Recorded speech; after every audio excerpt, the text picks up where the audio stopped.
किराए पर घर लेने जा रहे हैं तो पहले जान ले ये चीजें। कई मकान मालिक इन चीजों को लेकर करते हैं धोखा, बाद में किराएदार को पड़ता है पछताना। आखिर कौन सी है वो चीजें जिनका हमेशा किराएदार को रखना चाहिए ध्यान, ताकि बाद में ना पड़े पछताना? जानिए हमारी इस रिपोर्ट में। अगर आप किसी बड़े शहर में जाकर रहते हो तो आपने देखा होगा कि वहाँ पर काफी सारे लोग किराए पर आकर रहते हैं, क्योंकि वो काम धंधे के सिलसिले में अपने गांव या शहर को छोड़कर किसी बड़े शहर में चले जाते हैं, लेकिन वहाँ पर उनके पास अपना घर नहीं होता। ऐसे में उन्हें मजबूरी में किराए पर ही घर लेकर रहना पड़ता है, क्योंकि किराए पर घर सस्ता भी पड़ जाता है और आसानी से हर शहर में मिल भी जाता है। लेकिन अगर आप भी किराए पर घर लेने की सोच रहे हो या किराए पर रहते हो तो आपको कुछ चीजों का खास तौर पर ध्यान रखना चाहिए, ताकि आप जो घर किराए पर लेने जा रहे हो उसमें आगे चलकर किसी भी तरह से दिक्कत ना हो। क्योंकि कई बार ऐसा होता है कि हम कुछ चीजें मकान मालिक से पहले तो पूछते नहीं है और बाद में उन चीजों को लेकर दिक्कत होती है। इसलिए आज हम आपको उन चीजों के बारे में पहले से जानकारी देने जा रहे हैं जिनके बारे में आपको किराए पर घर लेने से पहले ही पूछ लेना चाहिए।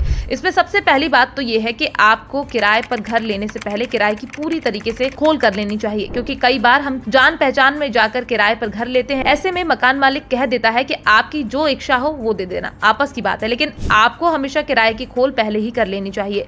दूसरी चीज ये कि आप जिस तारीख तक किराया दे सकते हो आपको मकान मालिक को वो पहले ही बता देना चाहिए, वरना कई बार मकान मालिक 1 तारीख को ही किराए की उम्मीद लगा लेता है, जिससे आगे चलकर समस्या आती है। इसके अलावा अगर आपका पानी और बिजली का कनेक्शन एक ही है तो आपको इस बात की भी अच्छे से तसल्ली कर लेनी चाहिए कि आपको किस तरह से उसका बिल चुकाना है। लेकिन कई जगह पानी और बिजली का मीटर अलग होता है तो आपको वहाँ पर चिंता करने की कोई जरूरत नहीं है। इसके अलावा आपको मकान मालिक से आने जाने का समय भी पूछ लेना चाहिए, खासतौर पर रात के समय और सुबह के समय कितने बजे तक गेट खुला रहेगा, जिससे आपको दिक्कत ना हो। इसके अलावा आमतौर पर हर मालिक साल में 1 बार किराया जरूर बढ़ाता है। ऐसे में आपका मालिक हर साल कितना किराया बढ़ाएगा आपको इस बात की जानकारी होनी चाहिए। इसके अलावा कई जगह देखा गया है कि मालिक को इस बात से समस्या रहती है कि किराएदार ना तो दारू पिए ना ही किसी और तरीके का नशा करे। इसलिए अगर आपके घर में ऐसा कोई इंसान है जो नशा वगैरह करता है तो आप घर लेने से पहले ही मालिक से बात कर लें। साथ ही अगर आपके घर छोटे बच्चे हैं तो मालिक को इस बात की जानकारी पहले ही दे दें, क्योंकि कई बार ऐसा देखा गया कि जब बच्चे शोर शराबा करते हैं तो मालिक को काफी ज्यादा दिक्कत होती है। इसके अलावा अगर आप अपने घर में सिलाई, कढ़ाई, ब्यूटी पार्लर या बच्चों को ट्यूशन पढ़ाना चाहते हो तो मालिक को इस बात से अवगत करवा दें कि आपके घर लोगों का आना जाना लगा रहेगा। इसके अलावा मालिक से इस बात की जानकारी भी पहले कर लें कि आपके घर